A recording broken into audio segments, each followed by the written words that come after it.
Guy Perron, he released a report today warning that the underfunding of vet services and programs could push some vets right into poverty. He's calling for some urgent steps to close the gaps. He was on this program earlier.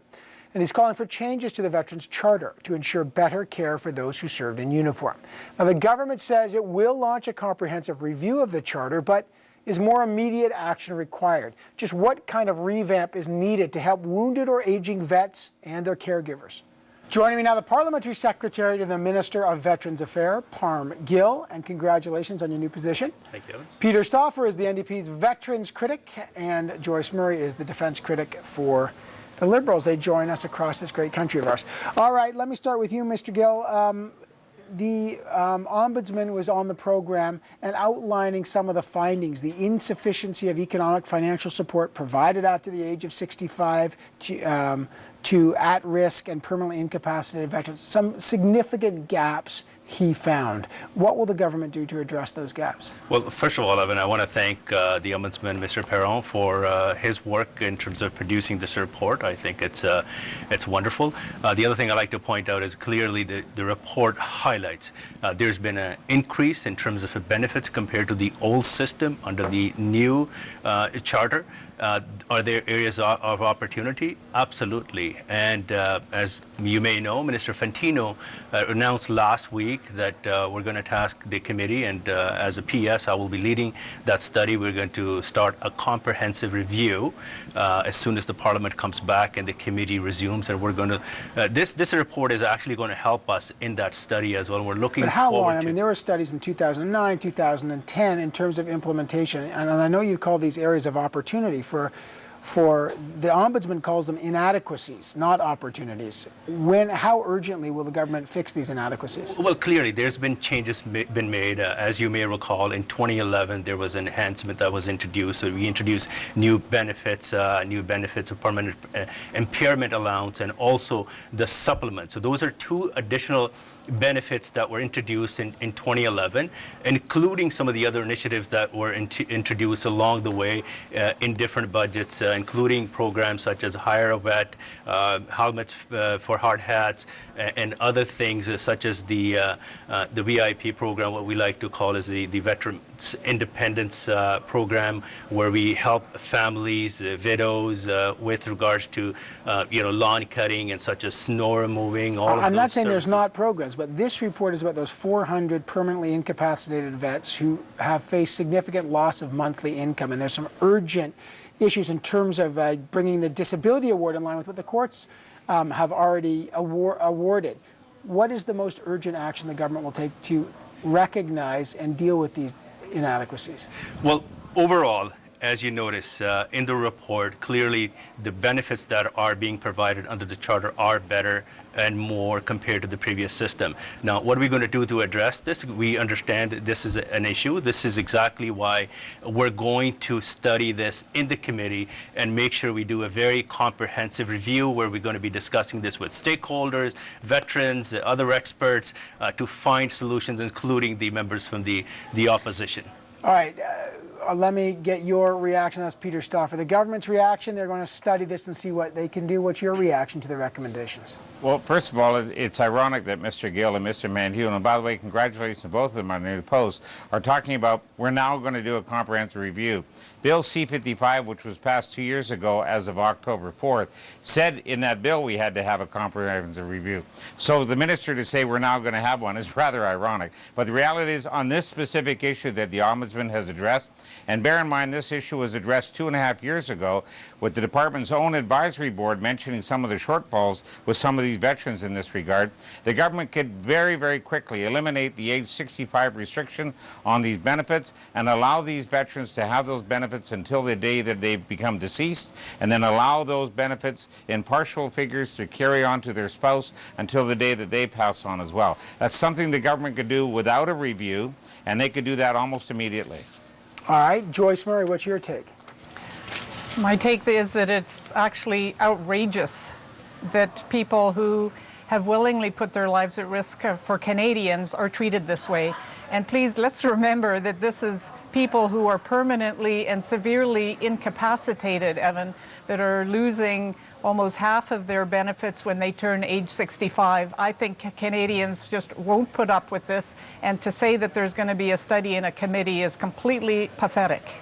All right, go ahead, Mr. Gill. Well, absolutely.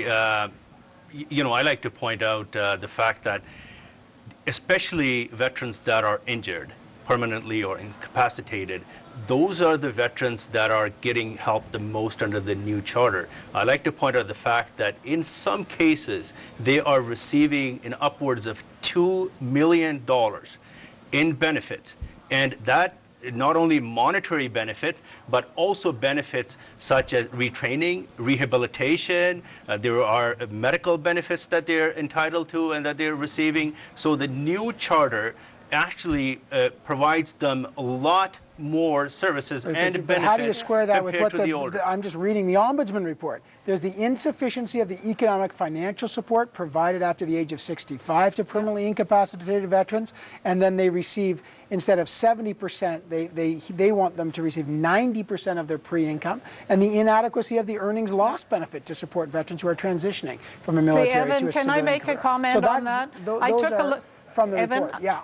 Yeah, I took a look at the report, not in depth, but my calculation shows that it would take 2 cents per Canadian per month to make up that loss of income that these permanently and severely incapacitated veterans are experiencing right now. They're having to go to court to be properly treated. How do Canadians feel about that? That those that are the most incapacitated have to go to court to charge the government for fair treatment when we could do it for 2 cents per person per month? Just to be fair, the class action lawsuit is about the lump sum payment, which is not, it's a different issue. The Ombudsman doesn't cover the lump sum payment issue in this report, although that is a different issue that won't have an impact. And I talked about I am with talking Mr. about the benefits that drop off at age 65 Right, okay. to bring those level so they don't lose, they don't go down to poverty level when they're 65, would cost 2 cents per Canadian per month. If I may point out, you know, since coming into office, our government has invested $4.7 billion in additional funding in benefits to veterans.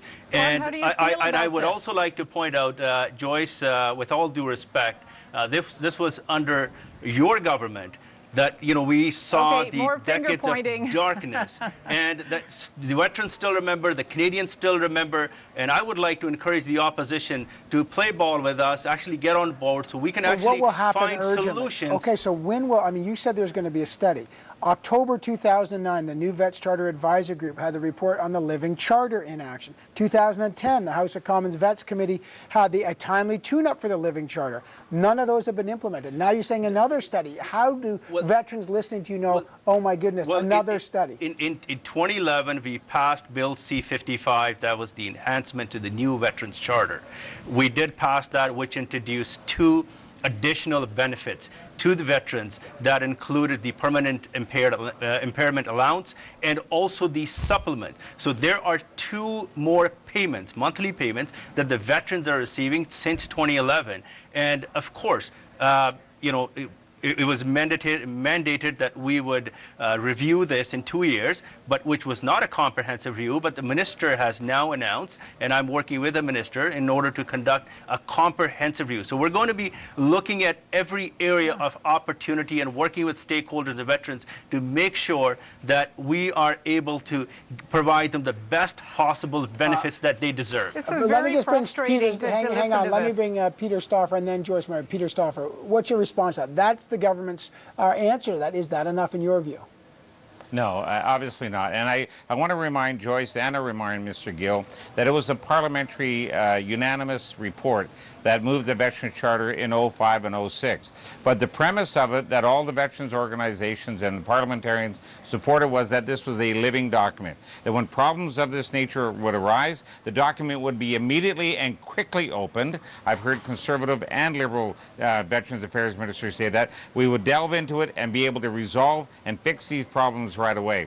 But the problem we need to ask, there's a federal budget coming in the spring, and by the time we give this a thorough analysis, we won't really be starting this review until the spring anyway, because the committees have to be reconstructed. You have Remembrance Week break, you have the Christmas break, so the real nuts and bolts of the study doesn't really take place until February when we get back.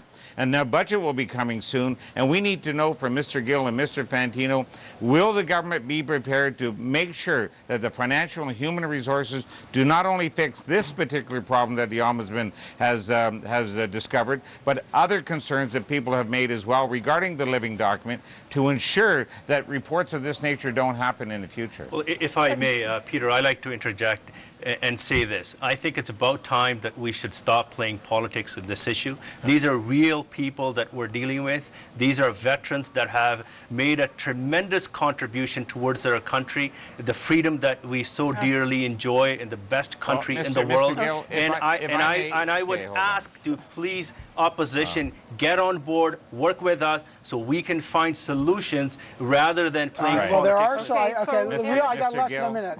Evan, Joyce I'd like Murray. to ask Mr. Gill, would you stop playing politics with committees where much of what goes on is now in secret, and anything that doesn't serve the government's message box in a committee is put into in camera so nobody Evan, can talk about it. Please have this an open and accountable committee, unlike most of them. I don't want to mix issues here. I know there's lots of issues. Real quick, Peter Stolfen. Evan, if I may just say, if Mr. Gill is serious about not playing politics, he has my word that I won't. But he has to assure us that there will be no in-camera sessions in that committee, that we will keep that committee open and transparent so that the public knows everything that we're saying about this specific issue in the review charter. Exactly. If he's willing to say that, I'd be willing to play ball with him.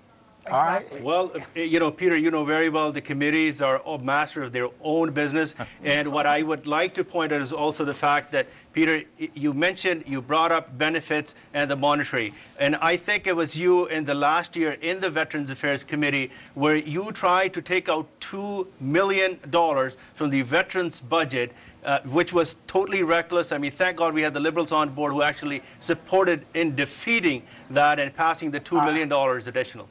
All right, there's a lot of debate about this. The Ombudsman report is out. We'll find out what recommendations the Ombudsman's made actually get implemented. I want to thank Parm Gill, Peter Stolfen, and Joyce Murray, as always, for their time. Thanks.